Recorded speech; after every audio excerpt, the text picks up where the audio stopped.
पेनिटेंस के पाठ के लिए जो सूरज अग्रवाल दा जो ऑडियो भेजते हैं इन बंगाली टू हिंदी, उसको मैं प्रसारित कर रहा हूँ। শ্রী শ্রী ঠাকুর বিকালে মাতৃমন্দিরের বারান্দায় ভক্তবৃন্দ পরিবেষ্টিত হয়ে বসে আছেন, হাসি খুশি হয়ে আলাপ আলোচনা করছেন। এমন সময় পাবনা থেকে 3 জন ভদ্রলোক আসলেন। श्री श्री ठाकुर शाम को मातृमंदिर के बरामदे में भक्तवृंद से परिवेष्टित होकर बैठे थे। बहुत ही खुश मिजाज होकर चर्चा कर रहे थे। ऐसे वक्त पर पावना से 3 व्यक्ति आए। তারা বসার পর নানা প্রকার প্রশ্নাদি করতে লাগলেন এবং শ্রী শ্রী ঠাকুর সেগুলির জবাব দিতে চললেন। वे बैठने के बाद विभिन्न किस्म के प्रश्नादि पूछने लगे और श्री श्री ठाकुर उन सारे प्रश्नों का जवाब देने लगे। বেলা এখন পড়ে এসেছে, शाम अब ढल चुकी है। श्री श्री ठाकुर दर्शनार्थीদের ভিড় ক্রমে বেড়ে চলল। श्री श्री ठाकुर के दर्शन के प्रार्थी इनका भीड़ क्रम अनुसार बढ़ता चला गया। মায়েরা দাদেরা প্রত্যেকে স্ব স্ব কর্ম সেরে তার কাছে এসে জড়ো হচ্ছেন। माँ और दादा हर कोई अपने अपने कर्म को खत्म करके उनके पास आकर इकट्ठा हो रहे हैं। আবাল বৃদ্ধ বনিতা সবারই দিনান্তে তার কাছে এসে বসা চাই। बच्चे बूढ़े जवान सभी अपने दिन के खत्म करके उनके पास आके बैठना ही चाहिए। ওই লোভে সবাই তান্ত্রিক কাজ সারেন। उसी लालच से सभी अपने कर्म को जल्द से जल्द खत्म कर देते हैं। একজন প্রশ্ন করলেন, আত্মসংযমের পথ কি? एक ने पूछा, आत्मसंयम का पथ क्या है? श्री श्री ठाकुर, প্রথমে দেখতে হবে আত্মসংযম করব কেন। श्री श्री ठाकुर इस प्रश्न का उत्तर देते हुए कहने लगे, पहले ये देखना होगा आत्मसंयम क्यों करना है। তার পিছনে আমরা দেখতে পাই আমরা সত্তাকেই চাই। उसके पीछे हम देख पाते हैं कि हम सत्ता को ही चाहते हैं। সত্তার বিনিময়ে যা করি তাই প্রবৃত্তি। सत्ता के बदले हम जो भी कुछ करते हैं वही प्रवृत्ति है। সত্তাকে যদি হারাই তবে প্রবৃত্তিকে উপভোগ করতে পারবো না। अगर सत्ता को ही खो दे तो प्रवृत्तियों को उपभोग नहीं कर पाएंगे। সত্তাকে আশ্রয় করে তো প্রবৃত্তি, সত্তা को आश्रय करके ही तो प्रवृत्ति है। তাই প্রবৃত্তিগুলিকে এমন ভাবে ভোগ করতে হবে যাতে তারা সত্তা প্রশ্নে ব্যাঘাত না জন্মায়। इसलिए प्रवृत्तियों को कुछ इस तरह से भोग करना होगा ताकि वो सत्ता पोषण में कोई आघात न जन्म दे। এখানে আসে আত্মসংযমের কথা और यहीं पर आत्मसंयम की बात आ जाती है। ধরেন আমার খুব রসগোল্লা খাওয়ার লোভ, আমি চাই রসগোল্লা খেতে। রসগোল্লা আমাকে খাক তা তো চাই না। और मान लीजिए कि मुझे रसगुल्ला खाने की बहुत लालच है और मैं चाहता हूँ रसगुल्ला खाने। रसगुल्ला मुझे खा ले ये तो मैं नहीं चाहता। প্রবৃত্তি যখন আমাদের বি সত্তাকে এক্সপ্লয়েট শোষণ করে তখন আমাদের রেজিস্ট নিরোধ করতে হবে। प्रवृत्ति जब हमारे बी यानी कि सत्ता को एक्सप्लॉइट यानी कि शोषण करता है तब हमें रेजिस्ट यानी कि निरोध करना होगा। एके बोले संयम और इसी को संयम कहते हैं। किंतु मुखे बोलले এটা পারা যায় না, लेकिन मुंह से बोलने पर ही ये किया नहीं जा सकता है। प्रवृत्ति যখন চেপে ধরে তখন আত্মরক্ষা করা যায় না। प्रवृत्ति जब धर पकड़ लेता है तब आत्मरक्षा नहीं की जाती। সেই জন্য সকলের উপর হলো লাভ ভালোবাসা और इसीलिए सबसे ऊपर है लव यानी कि प्रेम। আদর্শে যদি সিনসিয়ার অ্যাক্টিভ অ্যাডারেন্স একনিষ্ঠ সক্রিয় টান থাকে তখন আমাদের বৃত্তি প্রবৃত্তি তাকে সার্ভ সেবা করে। তাই চাই सरेंडर आत्मसमर्पण। आदर्श में अगर सिंसियर एक्टिव एडरेंस यानी कि एक निष्ठ सक्रिय खिंचाव रहता है तब हमारे वृत्ति प्रवृत्ति उन्हें सर्व यानी कि सेवा करता है और इसीलिए चाहिए सरेंडर यानी कि आत्मसमर्पण। তখন তার অপ্রীতিকর কিছু করতে ইচ্ছা করে না। तब उनके लिए जो अप्रीतिकर है वो कुछ भी करने की इच्छा नहीं होती। তিনি পছন্দ করেন না এমন কিছু করার কথা ভাবতেই কেন লাগে। वे पसंद नहीं करते ऐसी कुछ करने की बातें सोचने को ही नहीं जरूरत पड़ता है।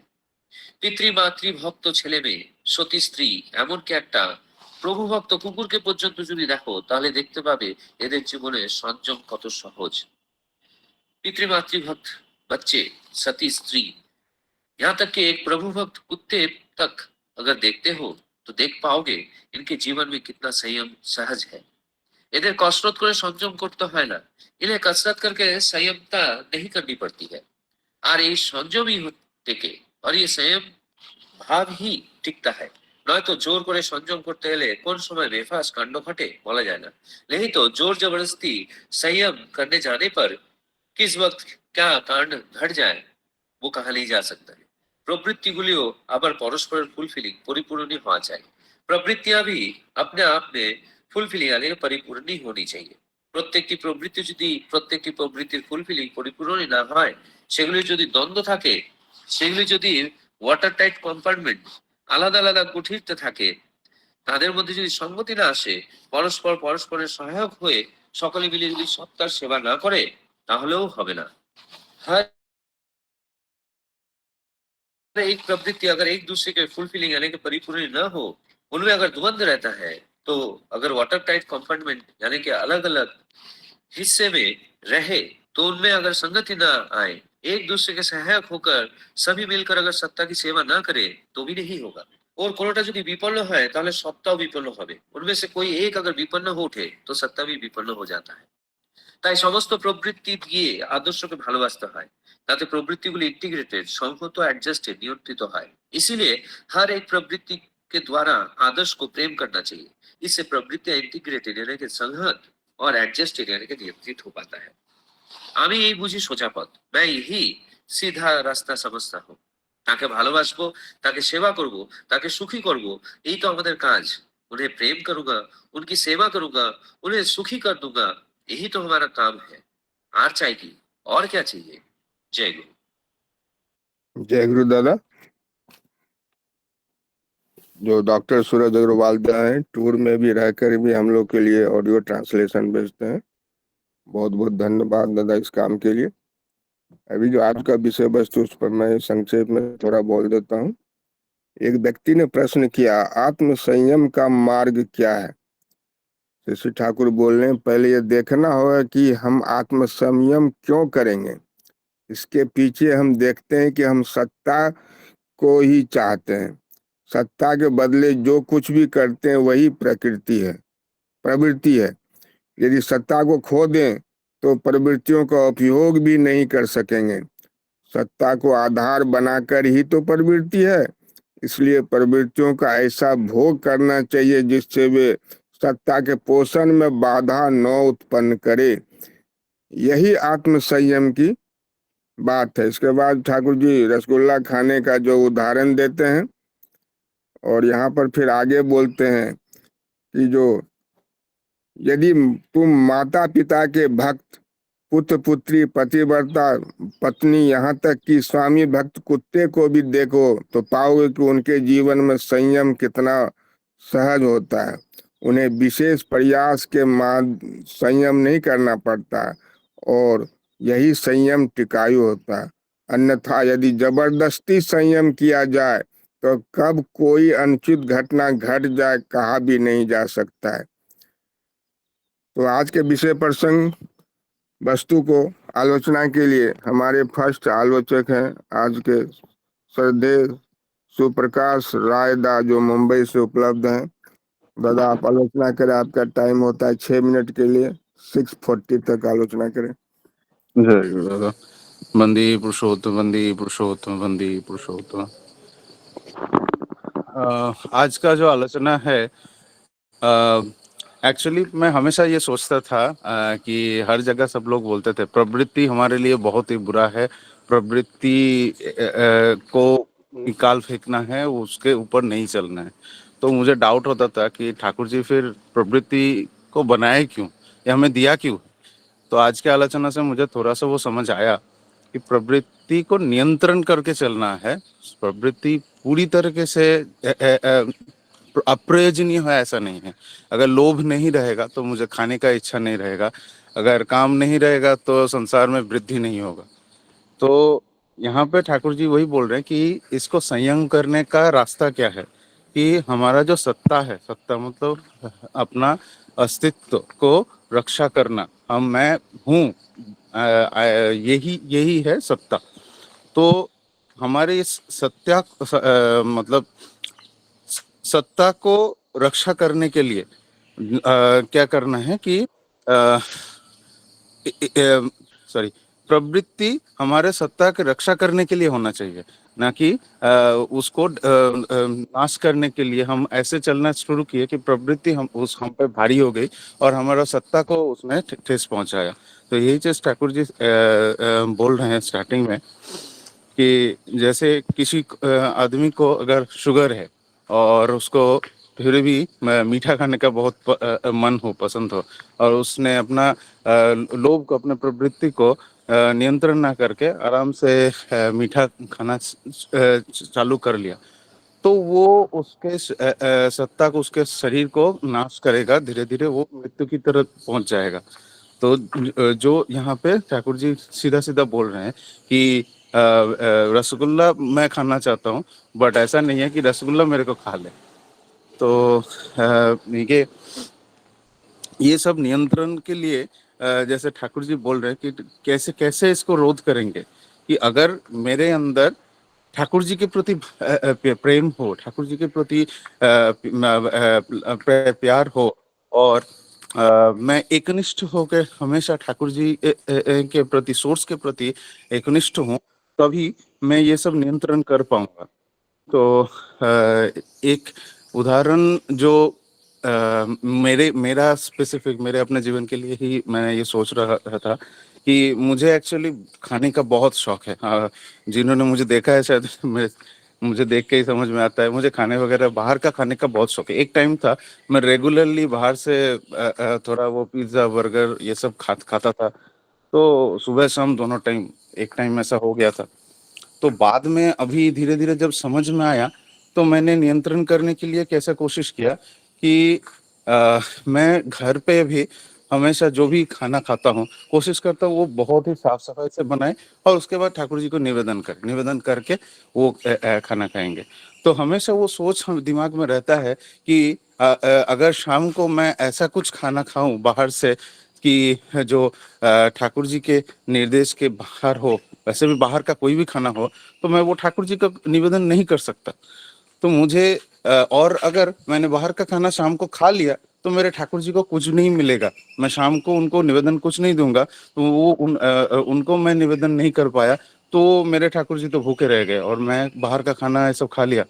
तो ये कैसे पॉसिबल है? तो इसलिए हमेशा वो एक एक पॉइंट हो जाता है जहां से जाके मुझे एक रोक मिलता है कि नहीं, आज मैं बाहर का खाना नहीं खाऊंगा। फिर से टाल दिया, ऐसे टालते टालते टालते टालते धीरे धीरे आगे बढ़ते हैं। हमेशा ऐसे ही नियंत्रण होता है। अगर सुबह का देखिए, आलस तो सभी को आता है, बट वो आलस रोकने के लिए कैसे हम लोग ओवरकम करते हैं? सभी को सुबह का वेदर ऐसा रहता है, थोड़ा ज्यादा नींद आता है, सोने का मन करता है, बट हम लोग नहीं सोते। हम सब लोग सुबह जैसे भी हो उठते हैं, टाइम पे उठते हैं, अपना नित्य कर्म करते हैं, इष्टवृत्ति करते हैं, और उसके बाद ये साफ सुथरा होके चेंज करके अपना मंदिर में आते हैं, ये प्रेयर करते हैं। तो ये तभी पॉसिबल है जब हम अपने ठाकुर जी से प्रेम करें, अपने ठाकुर जी को लेके आगे बढ़े, सोर्स के साथ जुड़ के आगे बढ़े। लास्ट का टाइम शॉर्ट है, तो लास्ट का पार्ट जो ठाकुर जी बोल रहे हैं कि प्रवृत्ति जो है वो फुलफिलिंग होना चाहिए, एक दूसरे के परिपूर्ण से। कैसे कि मेरे पास, लोभ है मेरे पास, तो अर्थ अर्थ जमा करने का बहुत लोभ है। तो मैं अर्थ जमा करते करते करते करते ऐसा सिचुएशन चला गया मेरा कि अर्थ उपाय करने के लिए मैंने अपना ये जो सम्मान है, जो जो भी रेस्पेक्ट है, वो खो दिया। ऐसे वेज में मैंने पैसा वगैरह कमाया कि लोग मेरे को सीसी करने लगे। तो वो उसमें मेरा जो सत्ता है उसको कहानी पहुंच गया, वो परिपूरक नहीं हुआ। मैंने अर्थ उपाय करके मेरा उससे कुछ परिपूर्ण नहीं हुआ मेरा मान सम्मान के लिए। तो हमको हर एक जो अपना ये है, अस्तित्व है, वो सॉरी प्रवृत्ति है, वो एक दूसरे के परिपूर्ण होना चाहिए। वो तभी होगा जब हम ठाकुर जी से प्रेम करें, ठाकुर जी को ही चाहे, जो ठाकुर जी चाहते हैं उस हिसाब से अगर चलेंगे, अपने प्रवृत्ति को उसी वे में अगर हम लोग डायरेक्ट करेंगे, तभी हम लोग ये कर पाएंगे, तभी हम लोग हमारे प्रवृत्तियों को सब एक साथ सामंजस्य में चला पाएंगे। और हमारा, मेरे ख्याल से हमारा एक ही प्रवृत्ति होना चाहिए, वो है ठाकुर जी का प्यार। ठाकुर जी से को कैसे प्यार प्रेम करें और उनसे कैसे प्रेम मिलेगा, यही हमेशा, वो तो हमेशा चाहते हैं, बट जो बच्चा हमेशा ये करता है, गलती करता है, उसको डांटनी पड़ती है, थोड़ा बहुत अच्छा काम भी करना पड़ता है तो उसको प्रेम मिलता है। तो ठाकुर जी से कैसे प्रेम करे और उनसे कैसे प्रेम मिले, यही हमारा सिर्फ और सिर्फ ध्यान में होना चाहिए, यही प्रवृत्ति और लालसा होना चाहिए। इतना कह के मैं वाणी को विराम देता हूँ। जय गुरु। बहुत बहुत सुंदर आलोचना दादा आपका। आज के विषय वस्तु को स्पेशली आपने प्रैक्टिकल एग्जाम्पल से समझाने की कोशिश की। आपके खाने की आदतें, सुबह सुबह सोने का आदतें रहता है तो भी जो आप बदलापुर मंदिर में सुबह सुबह प्रार्थना के लिए जाते हैं, आलस्य छोड़ करके, जो प्रवृत्ति को त्याग करके, बहुत सुंदर दादा। अभी जो हमारे नेक्स्ट आलोचक हैं श्रद्धेय अनमोल राय दा, जो अधरजू हैं ठाकुर जी के, पूर्णिया से उपलब्ध हैं। दादा से अनुरोध करता हूँ दादा आप 10 मिनट की आलोचना करें। आपका टाइम होता है 6:52 तक।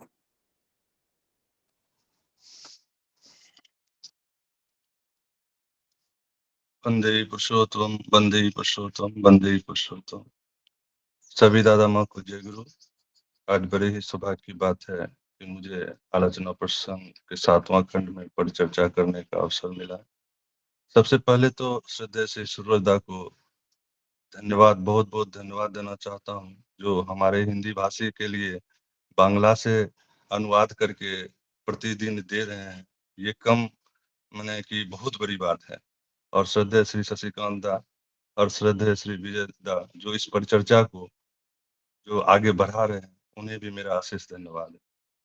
आज की परिचर्चा में जैसा कि है ज्ञात है कि श्री ठाकुर जी मातृ मंदिर में बैठे हैं और सभी भक्तगण मधुमक्खी की भांति उस अमृतमय मधु मिश्रित वाणी का रसास्वादन करने के लिए सभी एकत्र हुए हैं। इच्छा सभी की यही है कि उनके मुखारबिंद से उस मधु को ग्रहण करें। उसी में से एक व्यक्ति जो पावना से आए हुए हैं, वो प्रश्न करते हैं कि आत्म संयम का मार्ग क्या है। यहाँ पे जो विषय वस्तु दिया गया है उसमें मुख्य रूप से श्री ठाकुर जी आत्म संयम, सत्ता, प्रवृत्ति, प्रेम, आदर्श, सेवा और आत्मसमर्पण की चर्चा की गई है, जो वास्तव में एक दूसरे से जुड़ा हुआ है। अगर एक को भी छोड़ दें तो हमारा सारा जो है वो विशृंखल हो जाएगा। हर एक चीज हर एक के लिए उपयोगी है।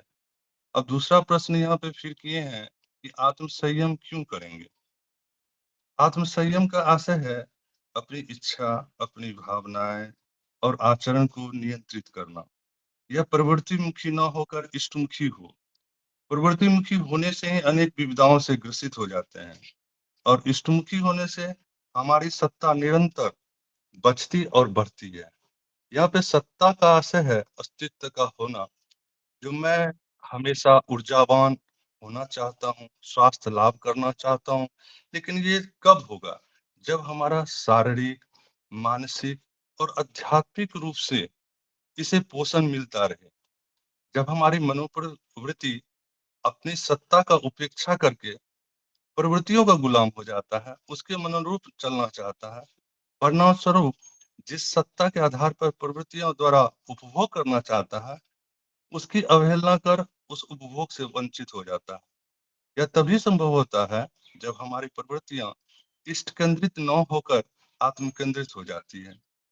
जैसे यहाँ पे श्री ठाकुर जी रसगुल्ला की बात गए हैं, हमारे जीवन में भी बहुत सारी ऐसी क्रियाकलाप है, जैसे जिसे मसाला पसंद नहीं है, जिस परहेज है, तो वह वह उसके वो मसाला माने कि उसके शरीर के लिए हितकारी नहीं है, वह स्वास्थ्य को खराब करेगा, लेकिन अपने स्वाद के कारण वो उसमें परहेज नहीं कर पा रहा है। परिणाम स्वरूप क्या होता है कि वो शरीर अस्वस्थ होना शुरू हो जाता है।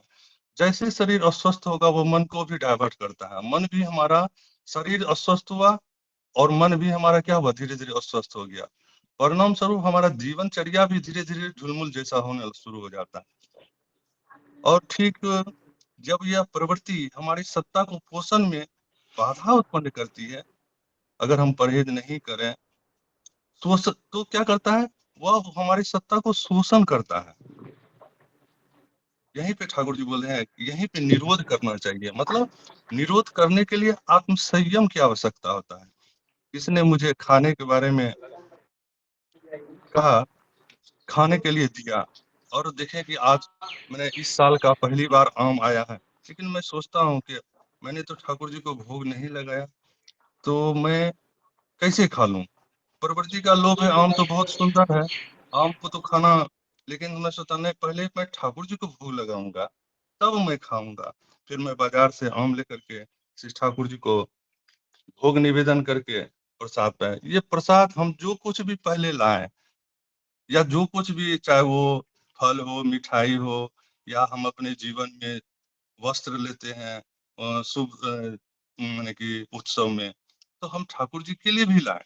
उससे क्या होगा, हमारा जो कर्म है, वो जो टान है, वो टान निरंतर बढ़ते चला जाएगा। और इसको हम जितना करते जाएंगे, उतना ही हमारी सत्ता तृप्त होती चली जाएगी, उतना प्रवृत्ति को पोषण नहीं मिलेगा। जैसे मेरे ही जीवन की एक उदाहरण है, जब हम पढ़ते थे पटना में, तो पढ़ाई के दौरान भी जो संगी साथी थे, कुछ गलत आचरण में थे, उसमें से कुछ लोग मुझे गलत, जैसे सिगरेट के लिए ऑफर किए, लेकिन मैंने सिगरेट के लिए ऑफर तो किया, लेकिन मैं ठाकुर जी से पहले ही युक्त हुआ था, तो मैं जानता था कि इन सब चीजों से मुझे परहेज करना है, मना किए हैं मेरे गुरु, मेरे दयाल, तो इनको अपने जीवन में नहीं लाना है। लाख कोशिश किए, लेकिन मैंने नहीं माना। तो मैं उस गलत आदत से कब बचा? जब बचा, जब मैं उनसे प्रेम कर पाया।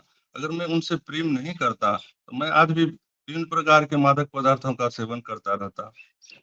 प्रवृत्ति यहाँ पे आगे चर्चा हो रही है कि प्रवृत्ति जब जोर पकड़ती है, तो आत्मरक्षा करना बहुत कठिन हो जाता है।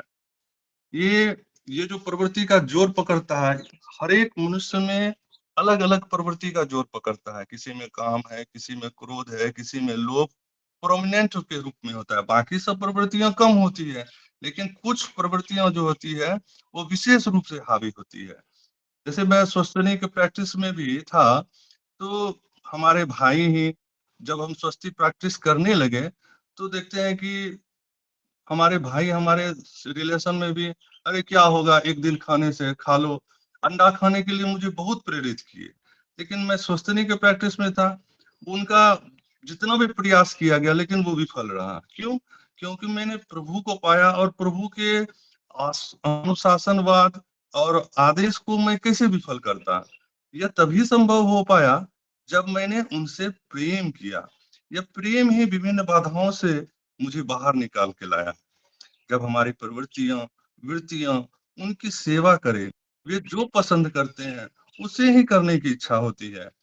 जैसे घर में झगड़ा झंझट होते रहती है, लेकिन हम सुन के मेरे ठाकुर जी सुन रहे हैं, हम वैसा ही बोले जिससे उनको, माने कि वो जो नहीं पसंद करते हैं, उन बातों को अपने परिवेश में या अपने घर में नहीं बोले, ताकि उनके प्राण में व्यथा न लगे।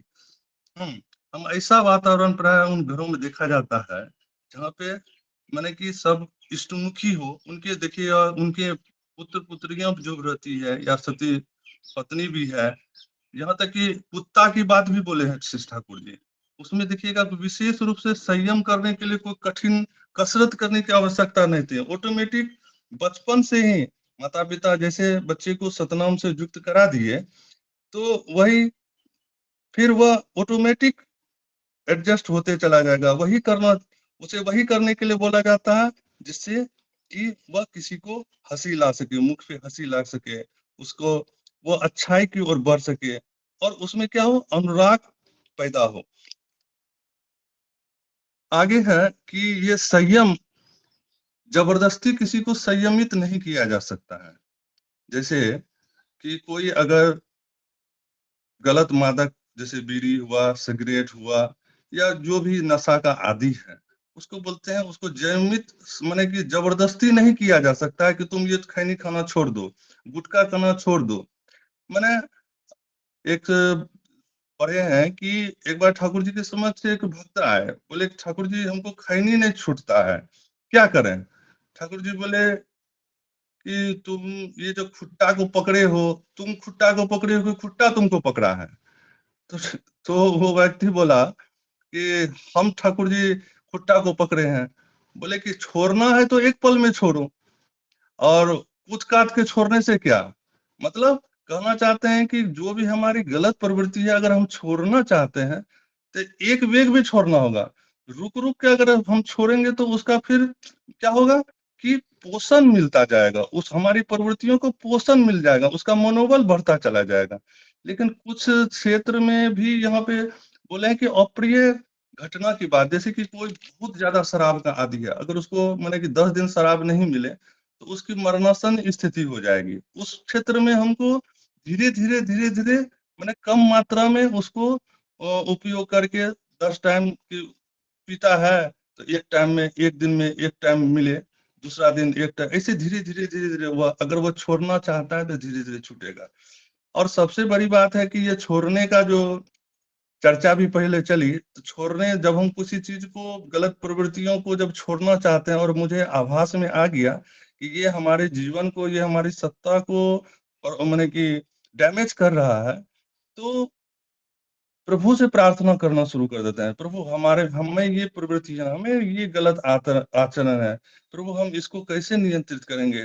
देखिएगा कि जैसे मुझ में भी, हम बहुत पहले प्रार्थना नहीं करते थे सवेरे, तो देखिए कि हमारे दादा संजय दा बोलते रहते थे कि आप सवेरे प्रार्थना नहीं करते हैं, बोले कि है उठ भी नहीं करते हैं, बहुत नींद लगता है, वो उठते हैं तब करते हैं। तो धीरे धीरे देखे कि उनको बोले और अपने में भी अपना जो दुर्बलता है उनको प्रकट किए, यानी कि छुपा के रखे, अच्छी चीज है और उस दुर्बलता में उसको प्रकट किए। परिणाम स्वरूप हुआ, हम जागरण में भी बोले कि सबको सवेरे प्रार्थना करना चाहिए, नाम ध्यान करना चाहिए। धीरे धीरे हुआ क्या, बोलते बोलते हमें एक आत्मग्लानि महसूस होना शुरू हुआ कि हम जो दूसरे को बोलते हैं खुद हम अपने जीवन में क्यों नहीं कर पा रहे हैं। तब हम प्रभु से प्रार्थना किए कि प्रभु हमारी ये प्रवृत्तियां कैसे दूर होगी, प्रभु हमको साहस दीजिए, हमको आत्मबल दीजिए, ताकि हम आपका जो ये विधान है, यजन याजन इष्टवृत्ति स्वस्तनि सदाचार, ये हम ठीक ठीक कर सकें। प्रभु इतना तो शक्ति दीजिए हमको। तो धीरे धीरे उनकी दया हुई और धीरे धीरे हम उनका विधान को धीरे धीरे हम पालन करना शुरू किए और अभ्यस्त हो गए। मतलब कहने का मतलब है कि जब हम उनसे प्रेम करेंगे, उनकी सेवा करेंगे और उनकी सुखी करना ही मेरा उद्देश्य हो जाएगा, तब हमारी प्रवृत्तियां इंटीग्रेटेड और एडजस्टेड होती चली जाएगी और अलग से कसरत करने का जरूरी नहीं है। और कहते हैं कि यही जो है आत्म संयम का मार्ग है। इन्हीं शब्दों के साथ सबकी मंगल कामना करते हुए मेरा हार्दिक जय गुरु। बहुत बहुत सुंदर आलोचना दादा आपका। आपने जो लास्ट में बोला वही कंक्लूजन है कि हम, हमारे जीवन में इष्ट होना चाहिए, उनके प्रति मेरा जो प्रेम होना चाहिए, उनके बताए हुए नियमों पर चले जाएंगे तो हमको मतलब प्रवृत्ति को कंट्रोल कर ले, कुछ फिर सोचना ही नहीं, कुछ अपने आप होगा, जबरदस्ती होएगा ही नहीं। यहाँ जितने भी दादा माँ जुड़े हैं, जो भी हम लोग ठाकुर जी को पकड़ के चले हैं, तो जो भी अभी जो बहुत लोग बोले सिगरेट का एग्जाम्पल, दारू का एग्जाम्पल है ना, बहुत सारे खाने का एग्जाम्पल, तो हमारा सब प्रवृत्तियां जो है ना धीरे धीरे सब अपने आप नियंत्रित हो जाती है दादा। अभी जो हमारे जो नेक्स्ट आलोचक हैं श्रद्धेय मनीष कलमकर दादा, जो ठाकुर जी के एसपीआर है मुंबई से, दादा आप 12 मिनट के लिए आलोचना करें, आपका टाइम होता है 7:06 तक। जय गुरु। वंदे पुरुषोत्तम वंदे पुरुषोत्तम वंदे पुरुषोत्तम।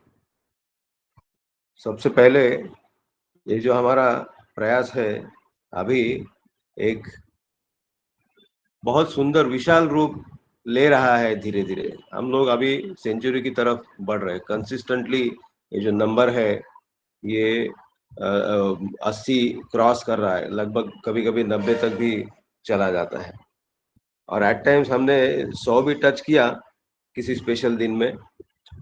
लेकिन अभी कंसिस्टेंटली हम लोग 80 के ऊपर जा रहे हैं। ये एक बहुत ही बढ़िया बात है। सवेरे सवेरे उठ करके प्रार्थना करना और उसके बाद में 1 घंटा ये जो आलोचना प्रसंग हम सभी के जीवन में एक बहुत बड़ा बदलाव ये ला रहा है। ठाकुर जी की हमको ठाकुर जी की जो बातें हैं फर्स्ट हैंड हमको सुनने को मिल रही है। जैसे हम ठाकुर जी के सामने बैठे हैं वहां पर और वहां पर सवाल जवाब चल रहा है, ठाकुर जी को कुछ लोग निवेदन कर रहे हैं, कुछ सवाल अपना पूछ रहे हैं, ठाकुर जी बोल रहे हैं, इस तरह का अनुभूति इसमें से होता है। इसके लिए सभी जो लोग प्रयासरत है, सबसे पहले तो शशिकांत भाई जिन्होंने ये प्रयास शुरू किया, और उसके साथ में विजयदा, सूरजदा, हमारे सोमनाथ चटर्जी दा, ये सभी को एक्सटेंसिव एनर्जी लगाना पड़ता है इसको, ये जो प्रयास है आगे बढ़ाने के लिए। हम तो आप सभी जो इसमें ज्वाइन करते हैं और विशेष करके जो लोग जिम्मेदारी निभाते हैं, सभी का बहुत बहुत धन्यवाद। आज का जो विषय वस्तु है इसमें बहुत सुंदर जो वर्णन है शुरू में कि ठाकुर जी बैठे हैं और दर्शनार्थियों की भीड़ लगातार बढ़ती जा रही है। इसमें दादा, माँ, बच्चे सभी शामिल हैं। तो सब अपना काम मतलब ठाकुर जी के सामने जाकर के बैठना है, इस चाहत में अपना काम, दिन भर का जो काम है जल्दी जल्दी खत्म करके लोग वहां पर जुटते हैं। और क्यों जुटते हैं? क्योंकि वही जो प्रेम का रस वो वहां पर पाते हैं। सबसे मतलब हम लोग बोलते हैं ना कि जीने के लिए जरूरी है 3 चीजें, अन्न, वस्त्र, निवारा। नहीं, उससे ज्यादा जरूरी है, वही सब जरूरी चीज है, मैं मना नहीं कर रहा हूँ, लेकिन इन सब से ज्यादा जरूरी है प्रेम। अगर ये प्रेम हमारे जीवन में नहीं रहा तो हमारे जीने की चाहत ही खत्म हो जाएगी। तो जब सवाल पूछा गया कि आत्मसंयम का मार्ग क्या है, तो ठाकुर जी सबसे पहले बोल रहे कि पहले यह देखना होगा कि हम आत्मसंयम करेंगे क्यों, क्या जरूरत है, ये हमारा क्यों। हम कोई भी चीज अपने जीवन में जब करते हैं तो उसका ये जो क्यों है, ये जो क्वेश्चन है। कोई लड़का जो है कॉलेज जाता है, तो कॉलेज क्यों जाता है उसका वो क्लियर होता है कि मुझे कॉलेज क्यों जाना है, मेरा जो अभ्यासक्रम मैंने जो भी सिलेक्ट किया वो मुझे करना है, उसके पीछे का कारण उसने वो सिलेक्शन किया होता है कि मैं इस फील्ड में जाऊंगा, इसीलिए वो कॉलेज जाता है। घर में खान पान बनता है तो वो माँ जो है घर की, उनको मालूम होता है कि मैं ये क्यों कर रही हूँ। एक आदमी अपने काम पर जाता है, खेती बाड़ी में जाता है, और कोई अपने ड्यूटी करने जाते हैं, कोई अपना दुकान खोलने के लिए चले जाते हैं और वो करते हैं ये सब। तो ये क्यों करना है, यही यही हमारा क्लियर होना चाहिए। तो आत्मसंयम का मार्ग क्या है, तो ठाकुर जी बोल रहे हैं कि सबसे पहले देखना होगा कि हम आत्मसंयम करेंगे क्यों, क्या जरूरत है। तो तब फिर आत्मसंयम आने का रास्ता खुल जाता है। ये जो वृत्ति प्रवृत्ति है यहाँ पर जो बहुत सुंदर रूप से जो है ठाकुर जी कि इतना कैसा क्रोनोलॉजिकली एक एक चीज आया है, मतलब एक के पीछे एक के पीछे एक, जिस तरह से एक क्रम से आना चाहिए उसी क्रम से ये आया है। फिर ठाकुर जी बोल रहे इसके पीछे हम देखना होगा कि सत्ता को ही हम चाहते हैं, मतलब हम हमारा सुप्रकाश भाई एकदम परफेक्ट बोले कि सत्ता का मतलब है मेरा अस्तित्व, मैं हूं, ये यही है सत्ता। तो ये सत्ता बची रहनी चाहिए और उसी के लिए है, उनकी सहायक है हमारी वृत्ति प्रवृत्ति। मुझे बचे रहना है, मुझे बचना है और मुझे बढ़ना है, और इसके लिए सहायक होते हैं वृत्ति प्रवृत्ति। ईश्वर ने हमें ये जो वृत्ति प्रवृत्ति दिया है वो दिया ही है उसी के लिए कि हमारी सत्ता बची रहे। लेकिन यदि हम सत्ता खो दे तो प्रवृत्तियों का उपभोग भी नहीं कर सकेंगे। सिर सलामत तो पगड़ी 50। मेरा अस्तित्व रहेगा तो बहुत कुछ हो सकता है, मैं अपने जीवन में बहुत कुछ पा सकता हूँ, कर सकता हूँ, और वो करने के लिए सहायक होती है वृत्ति प्रवृत्ति। ये जो बोला जाता है ना षड रिपु, रिपु का मतलब होता है दुश्मन, लेकिन वो दुश्मन नहीं है। मैं समझता हूँ वृत्ति प्रवृत्ति जो है ये हमारी सहायक है, ये हमारे क्या बोलते हैं, हमारे सपोर्टर है। अगर मुझे रोटी बनानी है लेकिन ना मेरे पास तवा है, ना मेरे पास एक बर्तन है जिसमें मैं आटा को गूंदूं, और ना मेरे पास एक चकला बेलन है, ना मेरे पास एक बर्तन है जिसमें मैं रोटी बना करके रखूं, तो मैं कैसे रोटी बना पाऊंगा? मेरे पास आटा है, तेल है, पानी है, सब कुछ है, मेरे पास आग भी है, सब कुछ है, लेकिन ये सारे जो इंस्ट्रूमेंट्स अगर नहीं रहेंगे तो मैं कैसे रोटी बना नहीं पाऊंगा। यही है सारे इंस्ट्रूमेंट्स, ये जो मेरे काम क्रोध लोभ मद मोह मत्सर, ये जो है ये मेरे इंस्ट्रूमेंट्स है, ये मेरे सहायक है। अगर ये नहीं रहेंगे तो मैं कुछ कर ही नहीं पाऊंगा, मुझे कुछ करने की इच्छा ही नहीं होगी। तो इसीलिए तो ईश्वर ने ये वृत्ति प्रवृत्ति हमको दी है, हमारे सत्ता के पोषण के लिए दी है। लेकिन जब मैं आत्म केंद्रिक रहता हूं, तब ये जो वृत्ति प्रवृत्ति है मेरे ऊपर हावी होती है। ये अवश्यम भावी है, ये होगा ही, ये बिल्कुल होगा। लेकिन अगर हमको ये जो वृत्ति प्रवृत्ति है इनका सही सही इस्तेमाल अगर करना है, तो जरूरी क्या है?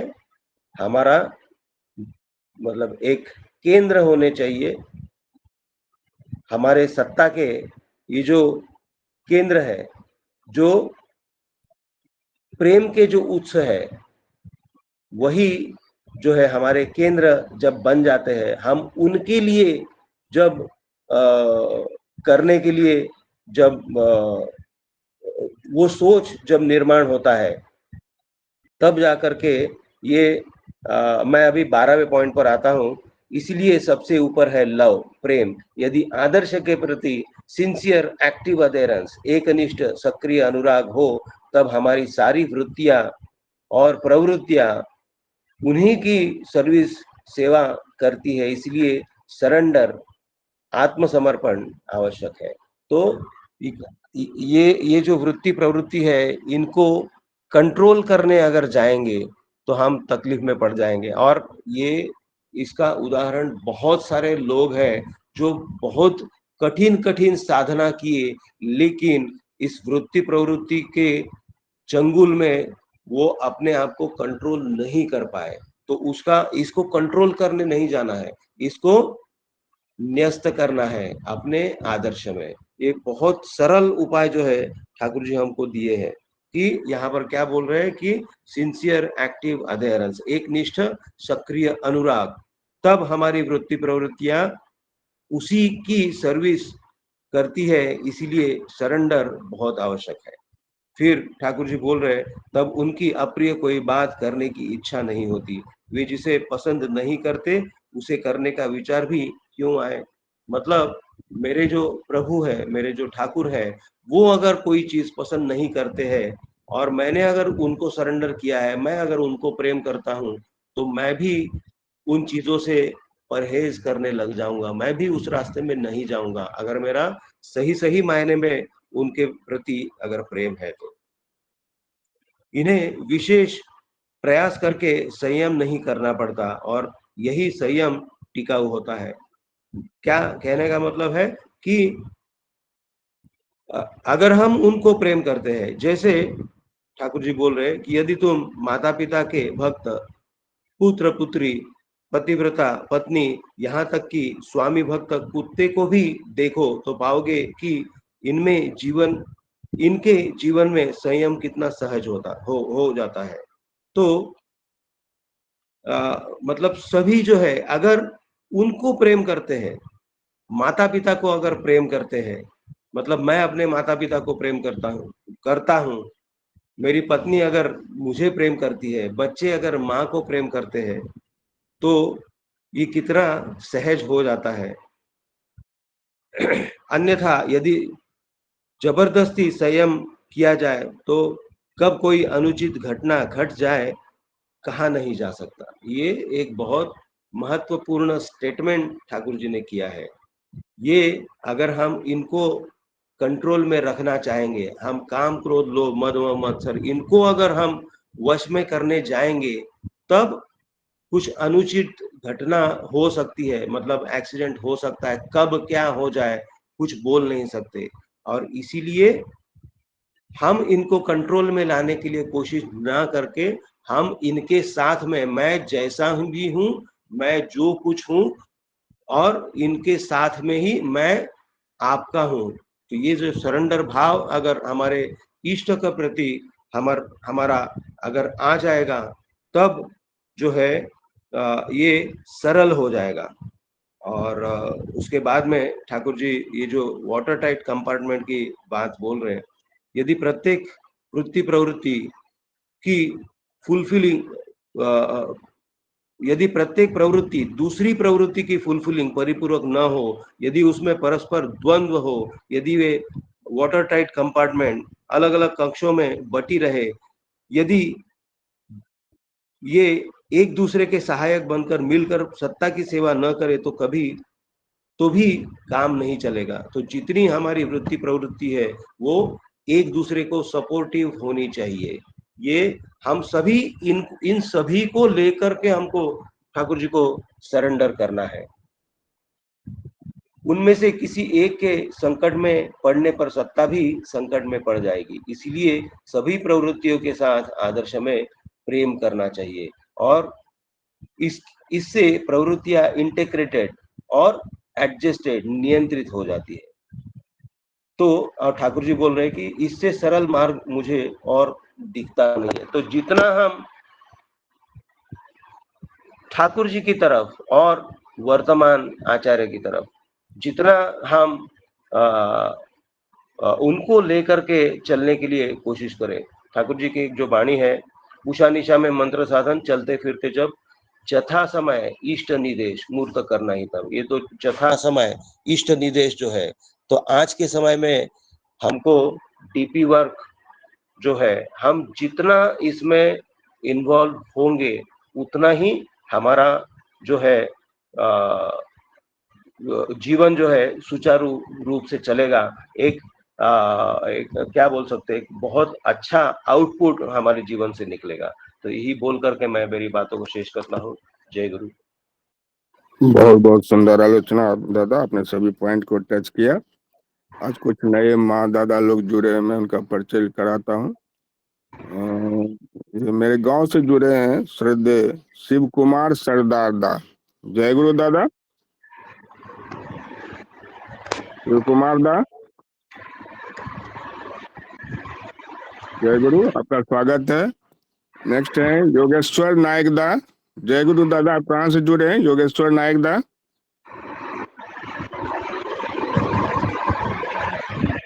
आपका भी स्वागत है।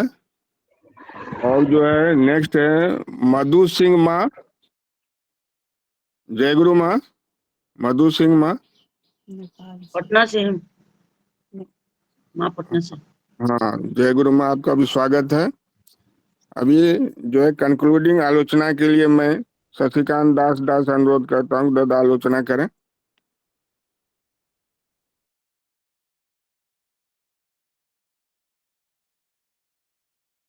वंदे पुरुषोत्तमं वंदे पुरुषोत्तमं वंदे पुरुषोत्तमं। बहुत सुंदर विषय है और इससे पहले सूरजदा को धन्यवाद दूंगा जो हर दिन वो कल भी मैं उनको पिंग किया व्हाट्सएप में, तो वो बोले मैं ये वाला रीडिंग जो है मैं भेजूंगा, वो भेजे भी। और ये आनंद का विषय है जे कोई हमारा व्यक्तिगत काम होने से जो रूटीन वर्क को छोड़ना नहीं है। ठाकुर जी जो बोलते हैं वो रूटीन वर्क जो होता है वही क्रमागति है। तो बहुत अच्छा है। और सुप्रकाश दा आलोचना किए, हमारा यहाँ पर अनमोल दा ठाकुर जी का जो बिहार से, वो बहुत सुंदर आलोचना रखे। और अभी हमारा कलमकर दा भी बहुत विशेष उदाहरण देके आलोचना रख रहे थे। मैं उसमें कुछ आलोकपात करूंगा। ठाकुर जी को जो व्यक्ति पूछ रहा है जो आत्मसंयम का मार्ग क्या है। विजय दा, मेरा आवाज क्लियर है? जी दादा। हाँ, देखिए ठाकुर जी जो पहले बोले ना, उसको मैं पहले आलोकपात करना चाहूंगा। ठाकुर जी बोले पहले यह देखना होगा कि हम आत्मसंयम क्यों करें, दैट इज इंपॉर्टेंट।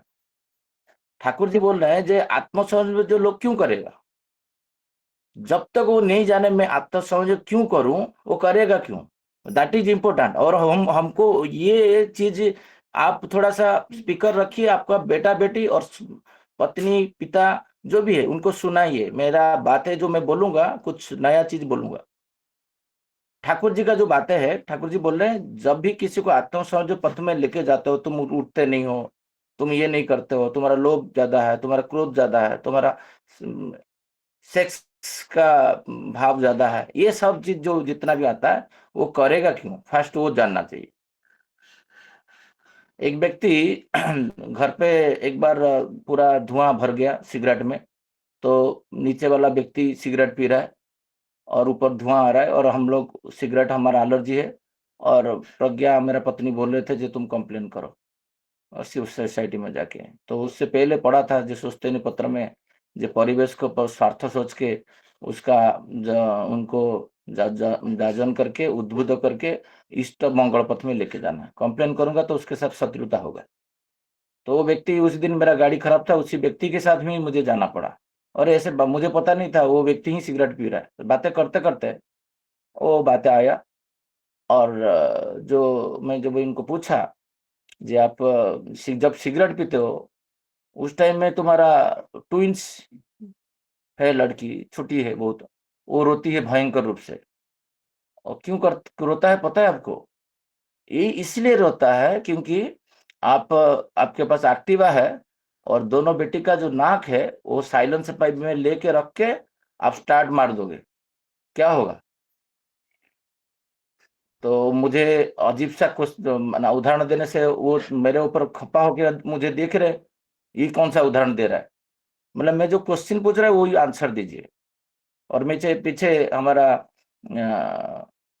एक बंधु है से उनका फ्रेंड, वो हंस रहे मेरा एग्जाम्पल सुन के, बोल रहा है ऐसे तो संभव नहीं है। मतलब वही कर रहे हो, डेली डेली वही कर रहे हो, तुम्हारा प्रवृत्ति इतना हो गया है जो सिगरेट पी रहे हो, और वो चित्कार कर रहा है पिताजी मुझे रक्षा करिए, रक्षा करिए, मैं गला मुझे दबाइए मत। और यही 6-7 साल 8 साल के बाद जब वो सिगरेट इतना मधुर माने स्मेल इतना अच्छा लगेगा, वो स्वतः ही सिगरेट पीने लगेगा। ना मैं तो छोड़ नहीं पाऊंगा, मतलब तुम नहीं छोड़ पाओगे सिगरेट को, बट बच्चा तो सकते हो, बच्चा तो सकते हो। बच्चे को तुम घर में मत पियो, यहाँ पर एक बाम्बो का साइड में वहां पर जाके पियो। नेक्स्ट डे से मेरा घर पे कोई सिगरेट का स्मेल नहीं है। ठाकुर जी बोल रहे हैं यहाँ पर पहले देखो वो स्वयं में क्यों होगा, वो पहले वो आत्मसंयम करेगा क्यों? मैं जब जैसे बोलता था मेरा पत्नी को एलर्जी है, मेरा पुत्र को एलर्जी है, वो कभी नहीं छोड़ता। जैसे ठाकुर जी बोले लविंग सेंटर, ए लविंग सेंटर लोअर साइड है, लविंग सेंटर लोअर साइड, मतलब पिता कभी पुत्र को लविंग सेंटर नहीं होता है।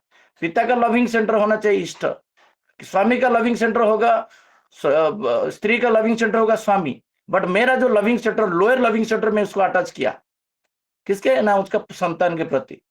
एक दिन फिर सिगरेट का स्मेल आया घर पे, तो प्रज्ञा बोले तुम इतना कुछ बोले, मतलब जीवन में वो मैं जिस हिसाब से इसका माइंड वॉश किया हूं, वो जीवन में घर पे एटलीस्ट सिगरेट नहीं पिएगा, ये गारंटेड है। जैसे मैं इनको फोन किया जी आप फिर सिगरेट पीना शुरू कर दिए, तो फटाक से वो वीडियो कॉन्फ्रेंस में लिया, देखो मेरा पत्नी के साथ मैं रेस्टोरेंट में खाना खा रहा हूं, वो प्रूव करके दिखा दिया जी नहीं मैं घर पे नहीं पीता हूं। श्री ठाकुर जी बोल रहे जो सत्ता के बदल में जो कुछ भी हम करते हैं वही प्रवृत्ति है। सत्ता को नष्ट करने वाली जो जो चीज हम करते हैं, सत्ता को बेच देते हैं। सत्ता का जो ठाकुर जी बोलते हैं सत्ता सचितानंदमय है। सत मतलब एग्जिस्टेंस, चित मतलब रेस्पॉन्सिवनेस, आनंद मतलब वृद्धि व बिकमिंग। ये जो खुद को रक्षा करना, मर्डरर कौन है?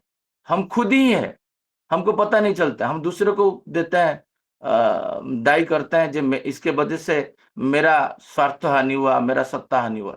सत्ता का ठाकुर जी बोलते हैं कोई हानि करता है तो खुद ही जो अंदर जो प्रवृत्ति है उसको सत्ता के हित में लगा देगा, वही काम क्रोध लोभ मद मात्सर्य जो है, तो उसमें उसका हानि नहीं होता है, ईर्ष्या होता है। देखा शशिकांता घर पे गया, एक ठाकुर स्थान बहुत अच्छे से बना है, घर पे एक अंदर एक लोभ जागृत हुआ और एक ईर्ष्या भी जागृत हुआ। ठाकुर जी का उदाहरण, मेरा उदाहरण नहीं है ये, मैं बोलूंगा मेरा उदाहरण है, ये नहीं है। ठाकुर जी ऐसे सेकेंड वॉल्यूम थर्ड वॉल्यूम में मैं डायरेक्ट पढ़ना नहीं चाहता हूँ, मैं उसको पढ़ के ही बता रहा हूँ। ठाकुर जी बोल रहे हैं एक लोभ जागृत हुआ और साइमल्टेनियसली एक ईर्ष्या जागृत हुआ। मेरे से वो इतना अच्छा बना लिया, फिर कंपटीशन करके दूसरा एक बनाया अच्छा वाला ठाकुर जी का आस्थान, ठाकुर जी को अच्छे रखने के लिए उसमें एक फैन भी लगा दिया, गर्मी नहीं हो। ये जो ठाकुर जी बोले ये जो ईर्ष्या ये कन्वर्ट हो गया ईश्वर को प्रेम करने में। ये जो लोभ है, ये लोभ के कारण खर्चा नहीं कर रहा था और उसका कैपेसिटी है 2000 का आस्थान बनाने के लिए, वो चला गया 1 लाख का आस्थान बना के लेके आ गया। वहां पर स्वतः हो गया। ठाकुर जी बोले काम और लोभ जीत बसी, वो लोभ को और काम को वशीकरण किया, एक प्रवृत्ति उसी का अंदर आ गया। He the man is on the above of the प्रवृत्ति complex, Thakur ji second volume में बोल रहे। इसका अर्थ यही होता है उसका पार कर गया। वो देता नहीं था 2000 रुपया किसी को भी, बट जब ये इष्ट के प्रति सत्ता के प्रति फुलफिल करने के लिए आया तो वो फिर 1 लाख रुपया खर्चा कर दिया, लोभ को जय किया। ठाकुर जी बोल रहे। फिर ठाकुर जी क्या बोल रहे हैं ना, यदि सत्ता को खो दे तो प्रवृत्ति का उपभोग नहीं कर सकेंगे। मैं देखता हूं जब जागेरी का हंडी होता है उसके ऊपर जो चिंटी मीठा खाता है, 2 पैर जागेरी के ऊपर रखता है, 2 पैर हंडी के ऊपर रखता है। जिस दिन ज्यादा लालच में वो 2 पैर को फिर वो गुड़ के ऊपर चला जाता है तो मृत्यु होता है। तब बोलता है रसगुल्ला, मैं रसगुल्ला को खाना चाहिए। ठाकुर जी बोल रहे हैं रसगुल्ला मुझे जब खाना खाएगा तो कोई एक व्यक्ति सोमनाथ दा को मैं लेके गया था डीपी वर्क में। तो वो उस टाइम में उसका पत्नी बोले जे मेरा हस्बैंड तो 3 टाइम्स मछली मांस खाते हैं, तो आप तो उसको बोल रहे हो कुछ सोचते नहीं कल सुबह लेने के लिए। बोले मैं इसके साथ कोई संपर्क नहीं है। वो उसका सत्ता के लिए वो चाहेगा, वो फलप्रद है तो खाएगा, वो जब नहीं चाहेगा ये मेरा सत्ता को हानि करता है तो नहीं खाएगा। ना ये संभव है एक ही दिन में छोड़ना, मतलब संभव एक ही क्षण में छोड़ने का संभव है। तो बातचीत हुआ, सुबह वो सोचते लिया, मछली मांस खाना बंद कर दिया, सब कुछ हुआ। बट प्रभुति ठाकुर जी बोलते हैं ना प्रेशराइज में कभी एनवायरमेंटल छोड़ रहा है कि सो तो छोड़ रहा है। मेरे से संस्पर्श में आया, ऊर्जा जाजन किया, वो छोड़ दिया। बट मैं उनके पास सब हर दिन नहीं रहता। तो ये और एक कॉम्प्लेक्स उसको जो करागा ये करता है। तब ठाकुर जी बोल रहे हैं यहाँ पर मान लीजिए जो प्रवृत्ति हमारे बीइंग सत्ता को एक्सप्लॉइट शोषण करती है, तब हमें रेजिस्ट निरोध करना चाहिए। ये प्रत्येक नारी को करना चाहिए, स्वामी के प्रति, ससुर के प्रति, भाई के प्रति। करते नहीं है। बट वो जो पक्का हो जाता है, मोटा हो जाता है, प्रवृत्ति उसको घेर लेता है, फिर वो आते हैं जी दादा इसका सॉल्यूशन क्या है। जो व्यक्ति एक ही दिन में सरल उपाय में सब कुछ छोड़ दिया, सोचते लिया, वो व्यक्ति एक प्रवृत्ति में आके आया, भयंकर प्रवृत्ति में दारू पिया, उनका बिजनेस गया, उनको लास्ट को उनको पत्नी को भी छोड़ना पड़ा। हर दिन आके पत्नी को मारना शुरू कर दिया। लाइव इंसिडेंट है, सोमनाथ को पता है। मैं इसका कितना मैंने एक्सरसाइज करता था डेली एक व्यक्ति को बचाने के लिए, कर नहीं पाया, क्योंकि वो पूरा उसका सत्ता को बेच दिया था वो प्रवृत्ति के सामने। तो ये जो उसको जो सॉल्यूशन भी दिया था, वो सॉल्यूशन को वो रिसीव करने का कैपेसिटी नहीं है। वो कर लेता स्थानों परिवर्तन तो वो बच जाता, बचा नहीं। अभी बिजनेस गया, स्त्री गया, अभी क्या होगा पता नहीं। अभी कुछ डिवोर्स फिवोर्स का चल रहा है। आप सोचो तो, अभी का बात है, मेरा जीवन का बात बोल रहा हूँ, मैं किसी दूसरे का उदाहरण नहीं देता हूँ। इसलिए ये ठाकुर जी इसलिए बोलते हैं जे आलस्य को, मैं बोलता हूँ ना आलस्य मुझे स्पर्श नहीं कर पाएगा। ये वर्ड क्यों बोलता हूँ बार बार, क्या मुझे आलस्य स्पर्श नहीं किया है? ये जो स्वतः अनुज्ञा को रिजिडली मैं डेली प्रैक्टिस करूं, जब मैं निरलस हूं, मैं देखता हूं लंकरदा को, उनका जीवन 80 इयर्स में। मुझे कल बातचीत हो रहा था, वो बोले मैं 11 बजे आता हूँ, एक खाना खाता हूँ इधर, और मैं अन्न खाने से मोटा हो जाऊंगा, चल नहीं पाऊंगा, और इवनिंग 5 बजे चाकण जाता हूँ। आप सोचो, हर दिन, एक दिन नहीं है, हर दिन वो चाकण से पुणे जाते हैं और मंदिर का तत्वावधान करते हैं और सबको मैंने एनकरेज करते प्रभु का काम करने में। आलस्य को परास्त किए हैं, दीर्घसूत्रता को परास्त किए हैं 80 साल में। हमारा उनका आधा भी जीवन हम लोग है, हम यहीं पे कहीं पे बुलाते हैं, हम लोग जा नहीं पाते हैं। जिस दिन इष्टभूति का दिन होता है उस दिन भातृभोज्य, ये फोरम में जितना लोग ज्वाइन किए, कितना लोग भातृभोज्य जाके घर पे देते होंगे? बहुत सारा कर्मी भी नहीं दे पाते हैं, बिकॉज आलस्य, दीर्घसूत्रता। हाँ, कौन जाता है, देखते हैं, आज तो ऑफिस का टाइम है, घर पे बाद में दे देंगे, बाद लास्ट को इवनिंग हो जाता है, मन पाप भरता है, फिर 10 रुपया किसी को कि 50 रुपया किसी को भातृभोज्य ट्रांसफर कर देता है। प्रवृत्ति कॉम्प्लेक्स, आप देखिए आपका जीवन में यही हो रहा है। तो मैं जब इसके ऊपर एक्सरसाइज करने के लिए देखा, जी प्रवृत्ति को तो मेरे को निकालना नहीं है, उसको यूज करना है, तो हर जगह में मैं यूज किया। एक व्यक्ति के साथ तो कन्विंस कर रहा है, आधा घंटा वो गुरु के विरोध में कर रहा है, और इतना कड़वा बोल दिया, उसको सीधा उठाया, ऐसे हाथ में एक नाला था उसमें फेंक दिया। जब गुरु के पास, मैं इसका नाम भी जानता हूँ बाय नेम, बट वो जब ठाकुर जी माने गुरु के पास गया तो गुरु बोले, जी आपको ऐसे क्रोध अक्रोधी बोलते हो, ये इतना क्रोध करना चाहिए ना, ये बात है, क्या आपके साथ होता तो आप क्या करते? ईश्वर का चरम जो सृष्टि करता है उनके बारे में ऐसे ऐसे बोल रहा था, गुस्सा का रख के क्या करूं, तो फेंक दिया। फिर गुरुदेव हंसे। तो क्रोध को कहाँ मैं यूज करूं, कहाँ नहीं यूज करूं, ठाकुर जी यहाँ पर बोल रहे जे, इसीलिए जीवन में वो व्यक्ति वो बाम्बू के साइड में जाके सिगरेट अभी पी रहा है, सुबह हमारा आलोचना के बाद पिएगा, मैं देखता हूं, बट वो क्यों फिर छोड़ा नहीं? क्योंकि लविंग सेंटर का भी संतान नहीं हो सकता है, ठाकुर जी बोल रहे हैं।